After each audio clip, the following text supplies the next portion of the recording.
there's two types of seducers. There's the empathetic seducers, they're empaths, and then you have the psychopaths, right? Those are the extreme. And in between those two, there are gray areas where most people fall into, because not everyone is going to be a psychopath and not everyone's going to be an empath. So in between there, most of us fall. But when you look at yourself and you say, okay, which side of the spectrum am I more under, or towards? So for example, if you are someone that don't care, that you just have no feelings, you don't care about the feelings of whoever you're seducing, you just don't care. You're leaning, if you're not, towards the psychopathic place. Now, if you just care too much, where you can't even help it, you can't stop caring, you're towards the empath side. And then in between there, you have narcissists that are towards the psychopathic side, and they don't care, or it's about them and about them winning, so they don't care about how, as long as they win. And empaths are on the other spectrum, where they just want to be there and resolve problems, and they just overbearing with giving people attention, because they just that's who they are. They just feel everything, and they want to take people's problems away as if they could. So when you are in the middle, you can make adjustments. When you're in the extreme, it's really difficult for a psychopath to not be a psychopath. I don't know if they even could just stop being a psychopath, but an empath as well, I don't know if they could stop caring like they do. But when you're in the middle, you can make adjustments, saying, okay, you know what?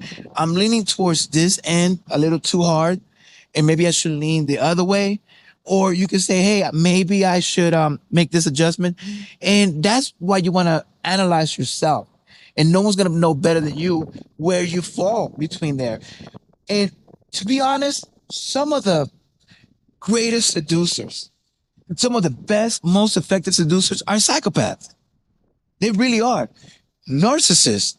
These are people, since they can turn their feelings off, or they don't have feelings, or they can't feel and put themselves in other people's shoes, they don't have any empathy, they can actually just do and say whatever it takes to manipulate people, because they don't care about the outcome. They don't. And those are some of the best seducers out there are those psychopaths and those narcissists. And some of the worst seducers are those empaths, because you figure, oh, well, if they're so caring, then wouldn't people want them?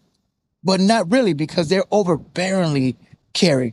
It's like when you eat too much sugar or too much candy, and it gets to a point that you can't take it. And you don't want to be in those extremes. You definitely want to be somewhere in the middle, leaning towards whatever your character is, because we all are in a gray area. There's no, like I said, there's no black or white. It's a gray area in between. And you definitely want to keep a balance, but you can't keep a balance unless you're aware of where you stand. So the first thing to do is to analyze yourself and say, hey, and be honest with you, like, where am I? Where am I in this spectrum? And once you realize where you are, maybe you're in the right, perfect sweet spot. Maybe you're in the middle. Maybe you're leaning towards the psychopathic narcissist. Maybe you're leaning towards the empath, and then make adjustments accordingly. And you should be able to tell by your life and your experience what's been working and what hasn't been working. So I want to put that out also, because I think that sometimes we're in the other end of the spectrum, but we're the ones getting seduced, and we fall for these charming narcissists, right? We believe them because they're great at that.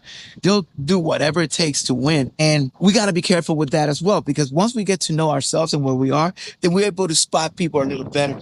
At least we're not going to be 100% accurate 100% of the time, but at least we're going to be able to go, tread water a little lightly, like just go slowly into situations so that we're not affected in the future, because a lot of these things don't come up until long later. And sometimes it's too late. So I wanted to put that out. If there's someone out there that needs to listen to this, please share, and make sure you subscribe.